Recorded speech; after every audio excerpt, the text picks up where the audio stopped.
We're joined by Chief Dwayne Phillips, Chief of the Emergency Communications Center. Chief, if you would please introduce who you brought with you and then begin your budget presentation to the council.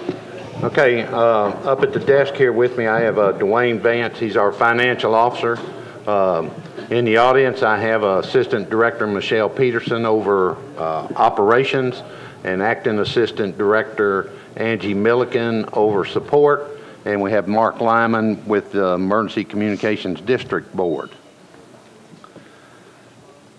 I want to start off by letting you know that the Emergency Communications Center answered over 350,000 911 calls last year. We kept the abandon rate for those calls under 7%. The average answer time on those 350,000 calls was 6 seconds. During this same time, we also answered 625,000 862-8600 numbers, calls. That's the non-emergency calls. Our employees used the emergency medical dispatch protocols on taking 911 calls and assisted with the successful resuscitative efforts on 9 different people and birthed 6 babies over the telephone. This past year, the Communications Center received the National Center for Missing and Exploited Children's Partnership Award. And we also received the IACP Excellence in Technology Award for our Smart 911 program. Let me tell you just a little bit about that program. It's completely free for the citizens of this county to use. Anybody who lives here, works here, or visits here can sign up for that free of charge. It's paid for by the Emergency Communications District Board. And the program is an excellent program. We're one of the first large cities in the country to have that program. And what it does is you can put in any information that you think your first responders might need if they were answering an emergency call at your address. In other words, if you are taking medication or allergic to medications, you put that in the program. We can get that when you dial 911, and we can give that to responder, and he'll know that before he gets on the scene. It's also very helpful for those people who English is not their first primary language. They can put that information in Smart 911, and if they have an emergency and call us, then we can get a translator on the phone quicker. Again, this is totally secure for anybody who fills out their information. It's stored in a server that's not even in Tennessee, and the only way we get that information is when you dial 911 from the phone that you have registered into that program. This year we also received our second reaccreditation for CALEA. That's the Commission on Accreditation for Law Enforcement Agencies. Nashville is one of only 7 cities in the country that's received the Tri-Arc Award for CALEA. That means your police department has been accredited, your communications center has been accredited, and your training center has been accredited. We continue to be a showcase for the Premier One computer-aided dispatch technology that we have. We call it CAD. Basically what that is, it's a computer system that we use. We enter the information when we receive a call. Then that information goes to the dispatcher, and they use that to dispatch the responders. It also keeps records of all the calls, and then recording equipment's hooked to it. So it's a very important piece of equipment, and we have one of the best in the country. We continue to have people come visit us every day from other states and other countries to see how ours is working. Every year since I've been transferred from the police department to ECC, which was May of 2008, we have successfully completed our duties under budget.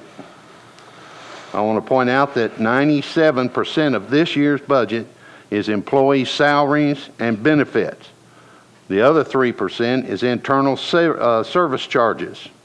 The Emergency Communications District Board continues to pay for everything else, including uniforms, training, travel, equipment, and backup site expenses.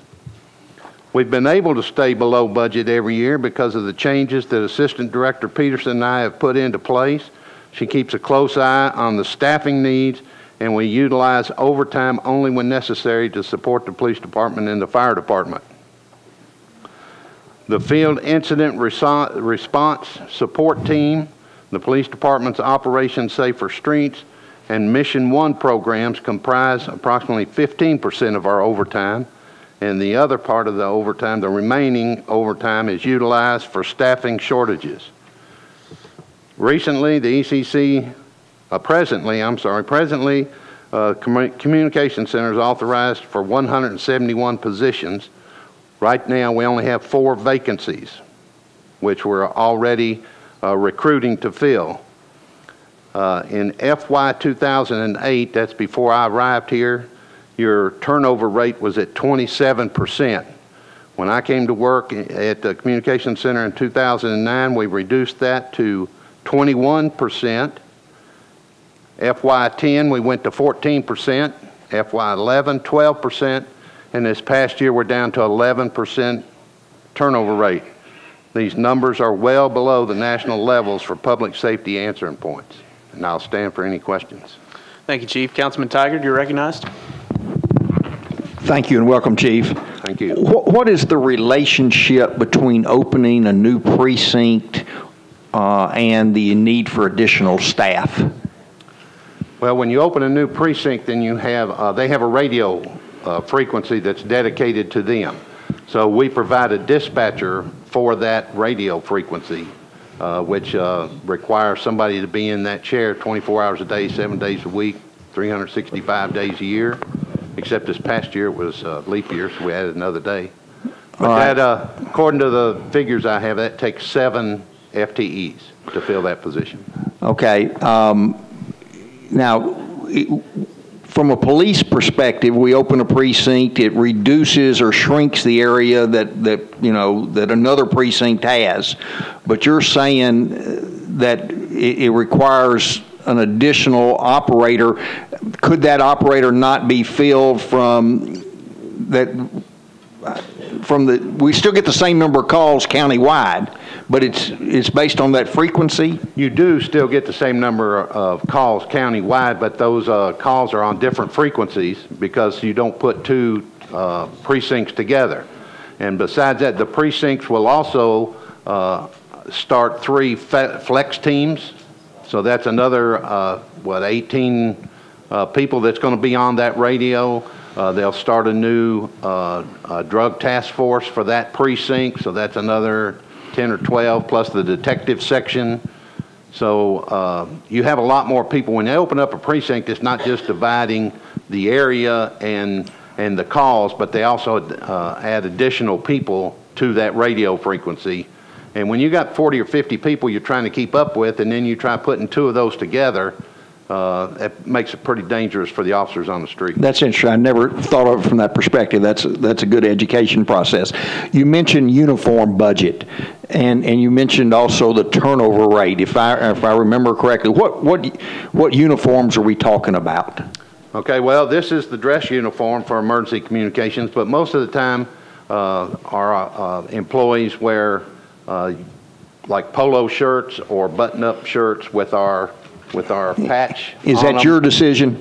Yes, I thought it would better they come back and forth, and I spent 36 years in this uniform, and I was ready to change. Plus, I don't wear a weapon anymore, and I hate to stop at a grocery store and walk in and have somebody mistake me for an officer.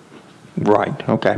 Because in the previous administration, we had all kinds of issues with uniforms, and that created morale and whatnot. So you seem to have a real good handle on.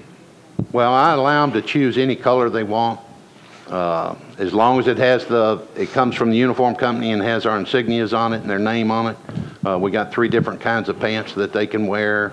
There was probably 6 different styles of shirts.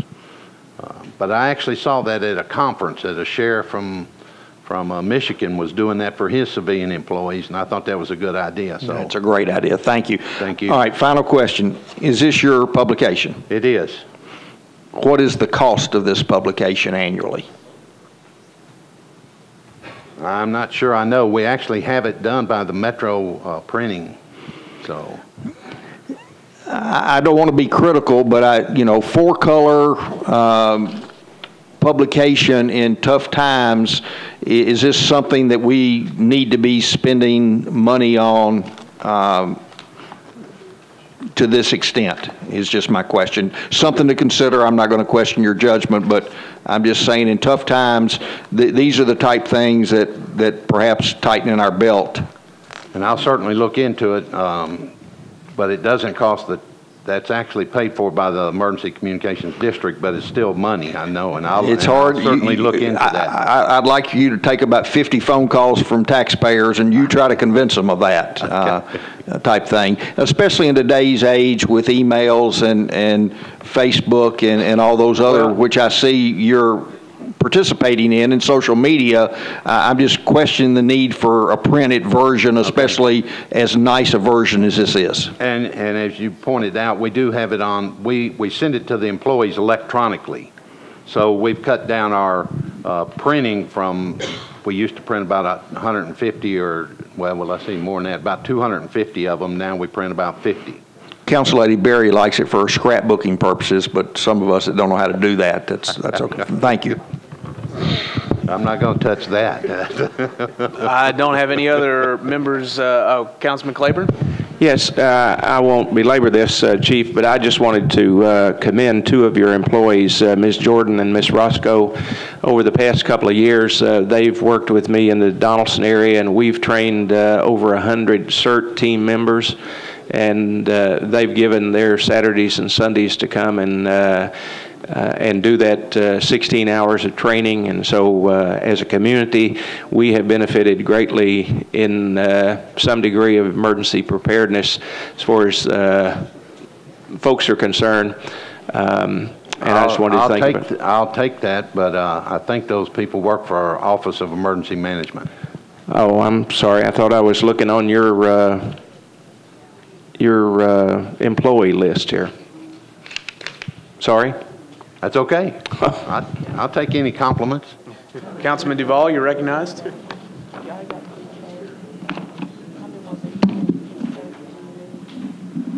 Councilman Duvall. Thank you, Mr. Chairman. Recently, we had an area of the Hermitage area that's actually isolated totally from Davidson County, that we've went ahead and passed a resolution permitting it to be moved, if the state so deems, to Wilson County. We had an emergency in that area, and the people did not get dispatched to the right area. They didn't even know where Stewart's Ferry was in Wilson/Davidson County in that section. Does that fall under your area? Does that fall under OEM? Would that fall back under the fire department? I should have asked Billy this. I'm sorry, but I didn't. Okay, if the phone call came to us, then we would have dispatched who it is. So now where we have a lot of trouble, and we've had some in Councilman Pardue's district that the state's working on right now, is where if they use a cell phone, it hits a tower and the tower sends it to the wrong place. Yeah. And then those people at that center don't know what they're talking about or where it's at. Yeah, the call and they came, have to search for it. Yeah, so. the call came from a landline. The problem was they went to Stewart's Ferry, but they went to Stewart's Ferry that was on the other side of the bridge, and they had to come all the way back out to Hobson Pike or South Mount Juliet Road and then drive all through Wilson County to get back into that section of Stewart's Ferry. When something like that happens, is that familiarity with the maybe with the fire hall that's there? I'm not sure how that's dispatched, so how can we overcome that issue? I do not want Mr. Whaley dying out there because of a medical emergency. Well, we have the new mapping system came with the new CAD, and as soon as we get the new radios out, hopefully that will help. But, is that a GPS type system, or? It's a GPS digital system rather than the one that we had, yes. And that would be inside the EMT or the fire trucks that are dispatched? I can't say what equipment the fire department has. I know the police department has a mobile units in almost all of their vehicles, but I don't think the fire department does. Well, to familiarize you a little bit more, is that's where the double killing happened, right at the Wilson County, Davidson County line on a bad drug deal in 2010. And that's what kind of highlighted that. We had a discussion about that, and we assured that everybody had their numbers registered in Davidson County, and you did that for us, and we appreciate that. But now, when we needed them again, no one showed up, or they couldn't find us. Okay, that was probably a mapping issue then. Okay, thank you. Thank you, Councilman. Chief, thank you very much for your time. Appreciate you being here. Councilman Tigert, if you would please drag your knuckles back to your chair. That would be very appreciated. Thank you.